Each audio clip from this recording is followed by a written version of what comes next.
नमस्कार, TV9 digital में आपका स्वागत है। मैं हूं प्रमिला दीक्षित। आप देख रहे हैं जगत गुरु उवाच। हमारे साथ तमाम बच्चे हैं जो अपने सवाल लेकर आए हैं और स्वामी सतीशाचार्य जी महाराज का स्वागत कीजिए इस कार्यक्रम में। गुरुजी प्रणाम। खूब खूब आशीर्वाद, खूब बढ़िया रहे। मुझे लगता है कि प्रश्नोत्तरी का सबसे पहला सूत्र है कि प्रश्नोत्तरी का सूत्रधार बहुत व्यापक जानकार होना चाहिए, कि जितना अच्छा सब्जेक्ट होगा उतना अच्छा उस पर विचार आएगा। गुरुजी, मान लीजिए मैं सोच रही हूँ कि मैंने आपसे कोई सवाल किया और सवाल में मेरी जानकारी पूरी नहीं है या सवाल मैं सही तरह से बना नहीं पाई। मैंने वो सवाल आपसे किया, ये बच्चे सोचेंगे क्या इनको इतनी भी जानकारी नहीं है, ये सवाल किस तरह का पूछ रही, मैडम को इतना भी नहीं पता है। आपने कहा कि बड़ा अल्प ज्ञान है, या आप सोचेंगे कि अभी उम्र के हिसाब से परिपक्व नहीं हुई है। इतना किसी सवाल से पहले मैंने सोचा, अगर ये मेरी ओवर थिंकिंग है या आकलन है, और ये बताने का तात्पर्य यही है कि आज का एपिसोड ओवर थिंकिंग पर है। तो ये जो मैंने अभी पूरा गणित लगाया, ये जो पूरा पूछा, इसे हम आकलन की श्रेणी में रखेंगे या ओवर थिंकिंग है? ओवर थिंकिंग क्या है? मुझे लगता है कि ओवर थिंकिंग और आंकलन ये दोनों ही आपको पूर्णतः बर्बाद करने की व्यवस्था है।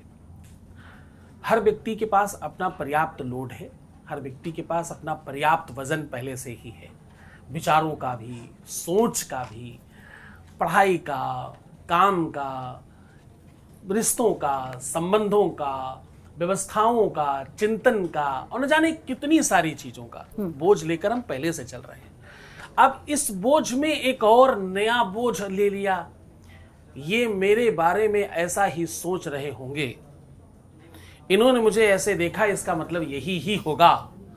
अब ये सब जो जिसको आप ओवर थिंक कहते हो, ये मुझे लगता है कि आपकी नादानी, आपकी मूर्खता और आपका जो उद्देश्य है उससे भटकने का सबसे प्रबल साधन है।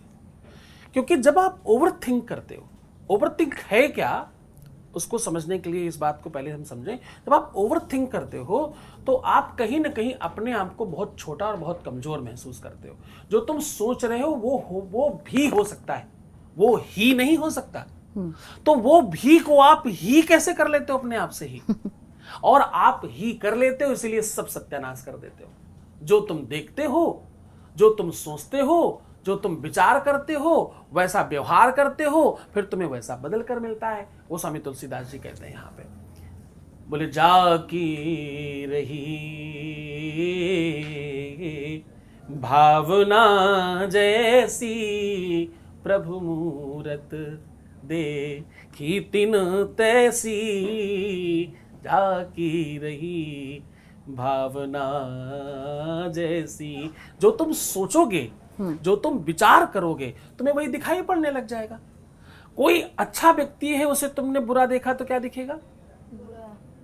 क्या भगवान कृष्ण सबको भगवान दिखते थे? कंस को तो नहीं दिखे। क्या भगवान राम सबको भगवान दिखते थे? रावण को तो नहीं दिखे। तो तुम्हारी मान्यता, तुम्हारे विचार, तुम्हारा वो आंकलन जिसको तुम कहते हो, वो आंकलन नहीं है।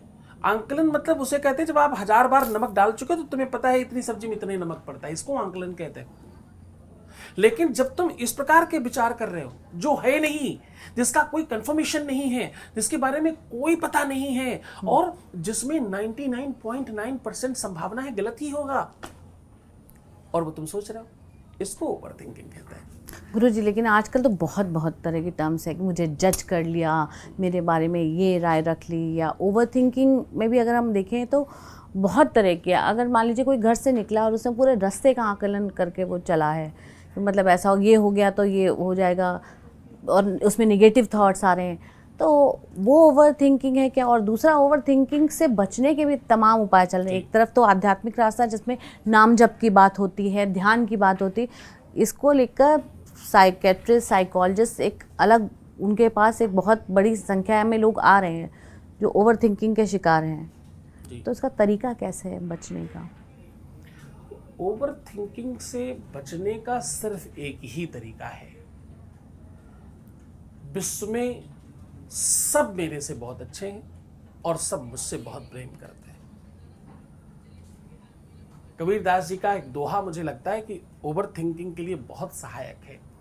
वो कहते हैं कि बुरा जो देखन मैं गया, बुरा न मिलया कोई, जो जग देखा अपनो मुंह से बुरा न कोई।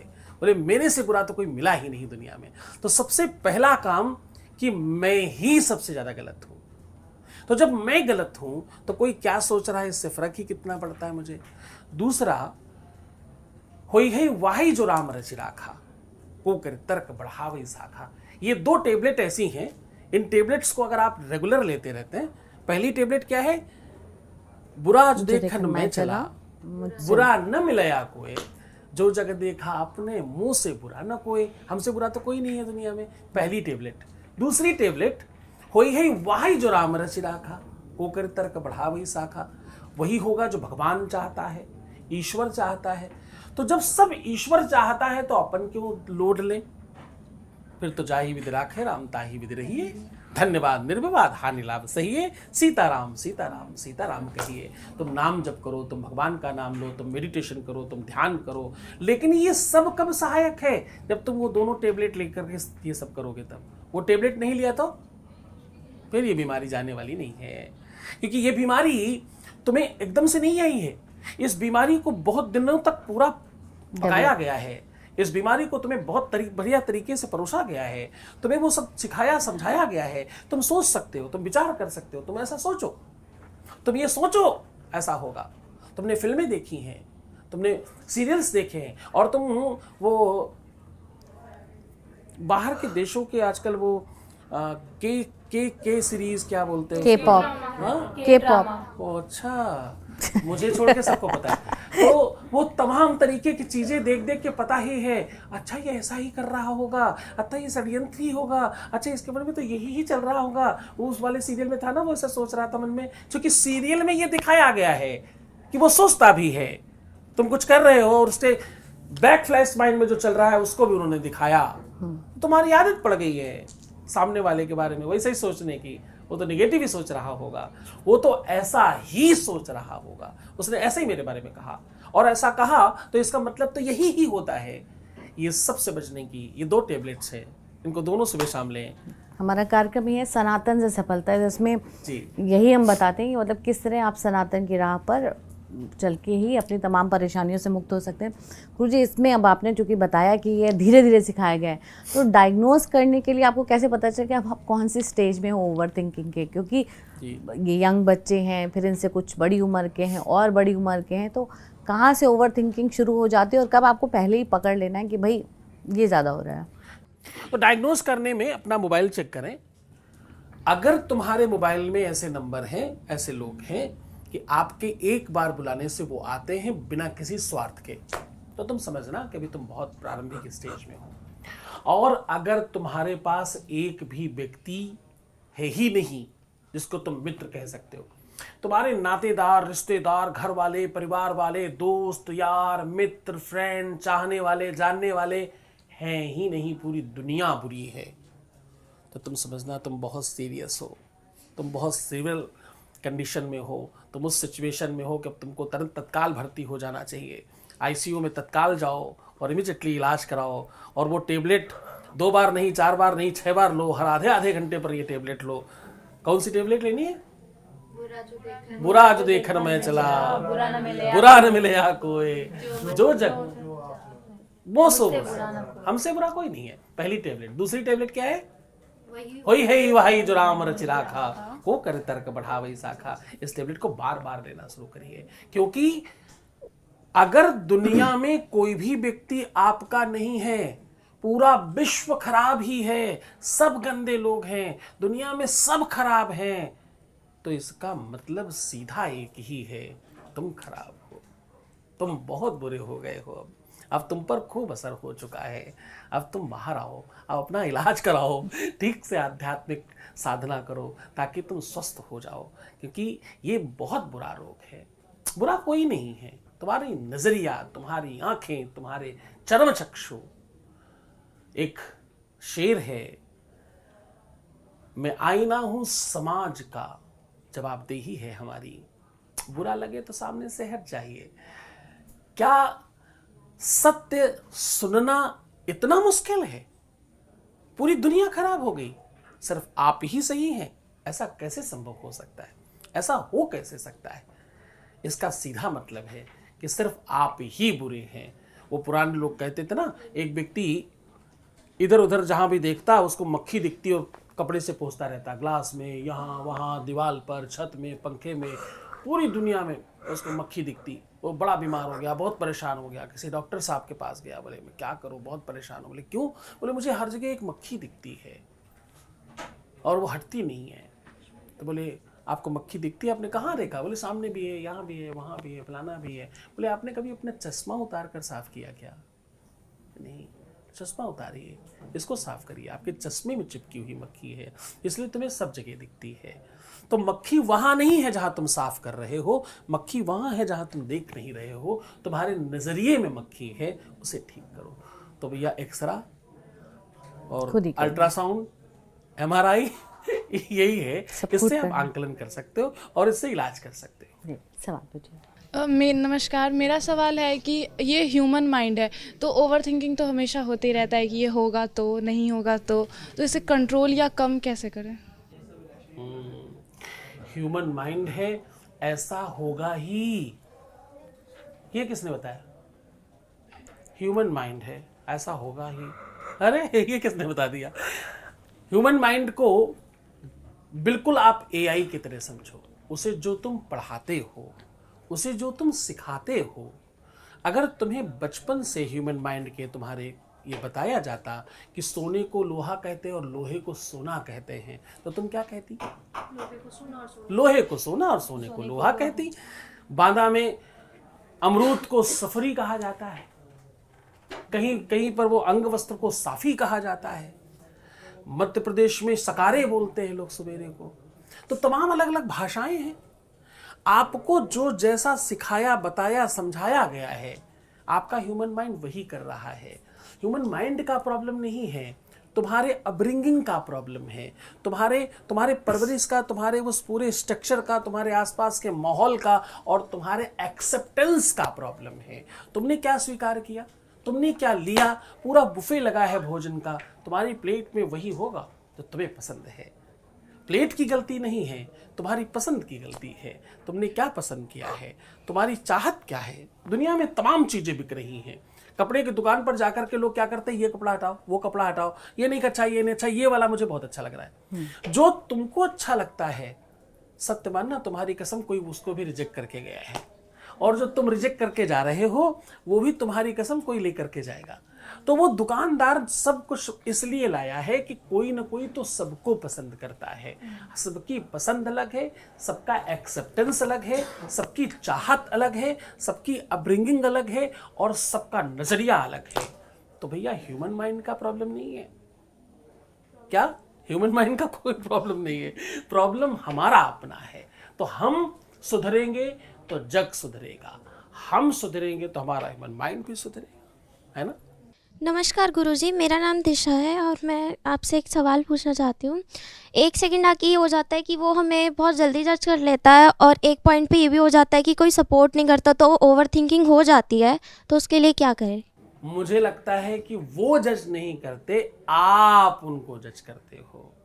अगेन आपका नजरिया, अगेन आपका दृष्टिकोण। मैं आपको यथार्थ कहता हूं, उदाहरण में मानो आपने किसी भी व्यक्ति को ये सोचा कि इससे अच्छा दुनिया में कोई व्यक्ति नहीं है, और उसने अपने मन में ये सोचा कि ये दुनिया का सबसे चोर व्यक्ति है। आप उसे कह रहे हो वो सबसे अच्छा है, वो मन में सोच रहा है ये सबसे चोर व्यक्ति है। आपको उसमें भी खुशी मिलेगी, क्योंकि चोर तो भगवान कृष्ण भी थे। नजरिए का बड़ा कमाल है। नजरिए में पता है, कोई गालियां दे, क्या गालियां किसी को अच्छी लग सकती हैं? यस और नो? गालियां किसी को अच्छी लग सकती है? यस और नो? हाँ, गालियां अच्छी लगती हैं। लोग ससुराल गाली खाने जाते हैं। उत्तर पूर्व में जाओ, वहां लोग आपस में अगर एक दूसरे को इतना ही कहते हैं, अरे सरो तुमका बहुत पीटा बब है, तो समझो अब ये कोई अच्छी चीज थोड़ी कही, लेकिन सामने वाला इस बात पर मुस्कुरा देता है। अच्छा तो आप उस नजरिए के कमाल में हैं। हर चीज अच्छी है, बशर्ते तुम उसे लेते कैसे हो, उसे ग्रहण कैसे करते हो, उसे स्वीकार कैसे करते हो। लोग शादी में गालियां खाने जाते हैं, लोग अपनी सालियों से, अपनी सरहद से, अपनी भाभी से, अपनी तमाम ऐसे रिश्ते से गालियां खाते हैं। अपने लोगों से गाली खाना भी सौभाग्य है, भाग्यवर्धन है, ऐसा मानते हैं। लड़कियां, बच्चे अपनी माओं से, अपने माँ बाप की खूब गालियां खा खा कर बड़े हुए। जिन्होंने जितनी ज़्यादा गालियां खाई होंगी वो उतना ही श्रेष्ठ होगा, जिसने कम खाई होंगी वो बिगड़ गया होगा, ये निश्चित तौर पर मानिए। तो कहने का आशय गाली नहीं है, कहने का आशय तुम्हारे नज़रिए पर है, कहने का आशय तुम्हारे दृष्टिकोण पर है। तुमको कौन क्या समझ रहा है ये उसका सिग्नेचर है, तुम उसको क्या समझ रहे हो ये तुम्हारा सिग्नेचर है, तुम कैसे हो ये तुम्हारा नजरिया है। तुम शिक्षित हो सकते हो, वो अशिक्षित हो सकता है, तुम ज्यादा जानकार हो सकते हो, वो कम जानकार हो सकता है, या इससे इतर हो सकता है, वो ज्यादा जानकार हो, तुम कम जानकार हो सकते हो। हमारा सिग्नेचर सामने वाले से कैसे होगा? हम एसी हैं क्या? हम टेलीविजन है क्या? रिमोट से चलेंगे, जो चैनल चाहो लगा लो। दूर से हमें कोई कैसे कवरअप कैसे कर लेता है, कोई हमारा टेम्परेचर कैसे सेट कर लेता है। हमें जब कोई चाहे क्रोधित कर दे, हमें जब कोई चाहे खुश कर दे, हमें जब कोई चाहे प्रसन्न कर दे, हमें आनंदित कर दे। ये कैसे हो जाता है? ये कैसे पॉसिबल है? हम उसे रिमोट देते हैं अपना। हम क्या करते हैं? हम अपना रिमोट उसे देते हैं। तो जैसे दिया किसने? हमने ही दिया, हम ही दोषी हैं। दुनिया का वो पहली वाली टेबलेट हमेशा याद रखना, तो ये तुम्हें ठीक रखेगी। बुरा जो देखन में गया, बुरा न मिले कोई। तो ये टेबलेट आपको सदैव काम आएगी।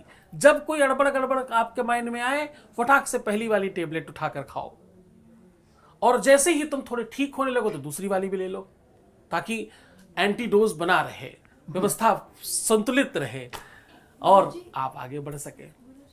गुरुजी, मेरा आपसे सवाल ये है कि जैसे आपने गालियों के बारे में बोला, तो कोई जब शादियां होती हैं तो वहाँ पे लोग ऐसे एकदम खुशी के माहौल में होते हैं, और जो वो गालियाँ दे रहे होते हैं वो हंसते हुए दे रहे होते हैं। हमारा कोई प्रियजन भी है, वो भी गाली देगा, अगर हंसते हुए दे रहा है तो हमें पता चल जाता है कि अरे इनकी भावना गलत नहीं थी, ये तो हमें ऐसे प्यार से कह रहे हैं।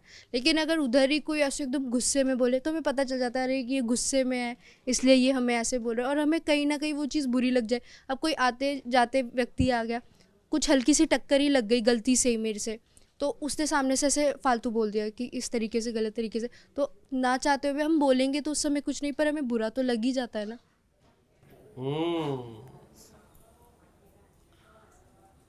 अगर आग में आपका हाथ गलती से चला जाए तो क्या होगा? जल जाएंगे। और आप खुद डालें तो क्या होगा? भी जल जाएंगे। अरे दोनों में कैसे जलोगे? जब आप जानबूझ के डालोगे तब तो नहीं जलना चाहिए। डालेंगे तो हटा लेंगे जल्दी। नहीं हटाए नहीं, मतलब अगर हाथ आपने आग में रखा, जानबूझ कर रखा, तो जलेगा या नहीं? और अनजान में गया तो क्यों? क्योंकि आग का काम है जलाना। वो ये नहीं देखती कि तुम जान कर दे रहे हो, अनजान में दे रहे हो, हंस के दे रहे हो, मुस्कुरा के दे रहे हो, गुस्से में दे रहे हो। गाली सिर्फ गाली होती है, वो तुम्हारा नजरिया है, वो तुम्हारा चिंतन है, वो तुम्हारी सोच है कि हंस के दो तो बड़ा अच्छा, मुंह बना के दो बड़ा खराब। यही तो, इतना ही तो हुआ। मुस्कुरा के दिया तो बड़ा अच्छा। हम लोग तो स्टेज पर गाते हैं, कथाओं में बहुत सारे लोगों को सुना। मैंने अभी कुछ ही दिन पहले किसी की कथा में मैं सुन रहा था एक गाली, कि जब लक्ष्मण जी के साथ भगवान राम परात लेकर के मिथिला पहुंचे, तो वहां की महिलाओं ने कहा कि तुम कहाँ से हो? कहा मैं अयोध्या से हूं। मैं अयोध्या के रघुवंशियों को नहीं जानती तुम? बोली वही रघुवंशी जिनके यहाँ बच्चा पैदा करने की पुरुषों में सामर्थ्य नहीं है, उन्हीं रघुवंशियों की बात कर रहे हो क्या? तो लक्ष्मण को कहा ये क्या कह रहे हो? तो उस पे गाना बनाया। बोले धीर से होते हैं ना तो वीर से होते हैं, अवधपुरी में बच्चे पैदा खीर से होते हैं, अवधपुरी में बच्चे पैदा खीर से होते हैं। अब लक्ष्मण जी को बहुत बुरा लगा। लक्ष्मण जी क्या करते, महिलाएं कोई थी नहीं, तो महिलाओं में बहुत अच्छी आदत है कि कुछ महिलाएं इस तरफ से हो जाती। जो बुजुर्ग महिलाएं थी उन्होंने सुनो सुनो सुनो सुनो, मैं लल्ला की तरफ से हूं, ऐसी बातें मत करना, तुम्हारे लिए भी जवाब है। बोले तुम्हारा मेरे पास क्या जवाब है, मेरे लिए क्या जवाब है तुम्हारे पास? तो बोले तुम्हारे यहाँ भी ऐसी ही परंपरा है, तुम्हारे कोई नई चीज नहीं है, तुम्हारे यहाँ भी लड़कियां जमीन से पैदा होती हैं, औरतें नहीं पैदा कर सकती, इतनी सामर्थ्य तुम्हारे यहाँ भी नहीं है लोगों में।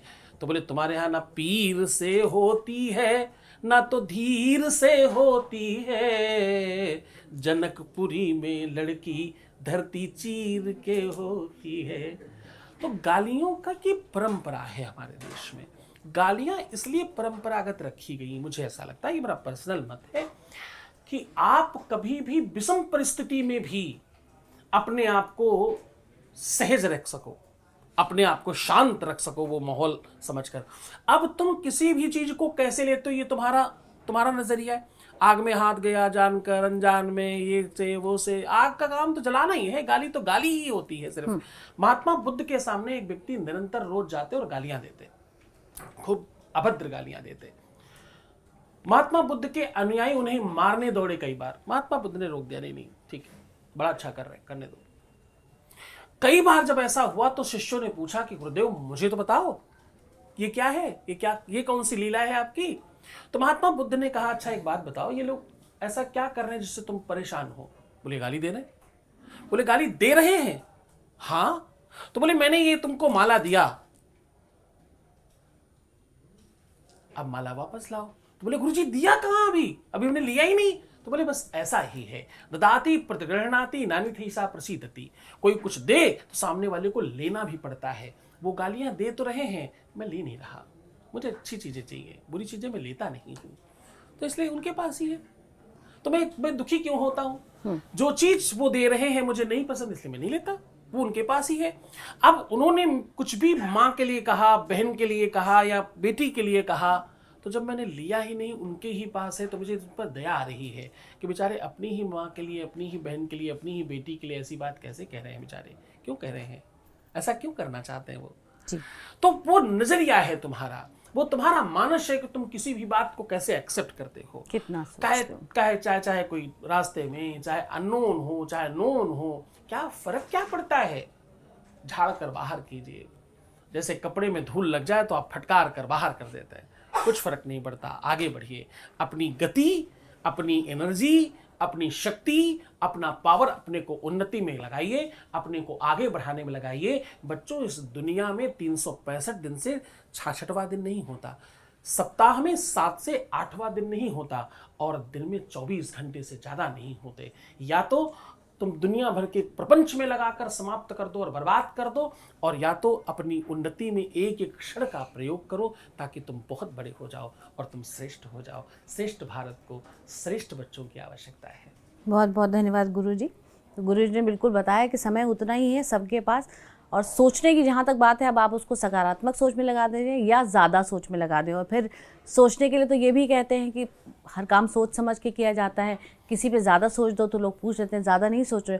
अब उसको ओवर थिंकिंग की पैकेजिंग में रख कर आपको उसके निदान के लिए तमाम उपाय बता के उसकी एक पूरा बाजार खड़ा हो रहा है, वो एक अलग बात है। लेकिन अगर आप इसी से सनातन से सफलता के रास्ते अपनी सोच को सीमित कर लेंगे सकारात्मक की तरफ, तो बहुत कुछ हल हो सकता है। फिलहाल इस कार्यक्रम में इतना ही, मिलेंगे किसी और शंका के समाधान के साथ, किसी और समस्या का हल लेकर। तब तक के लिए नमस्कार, धन्यवाद।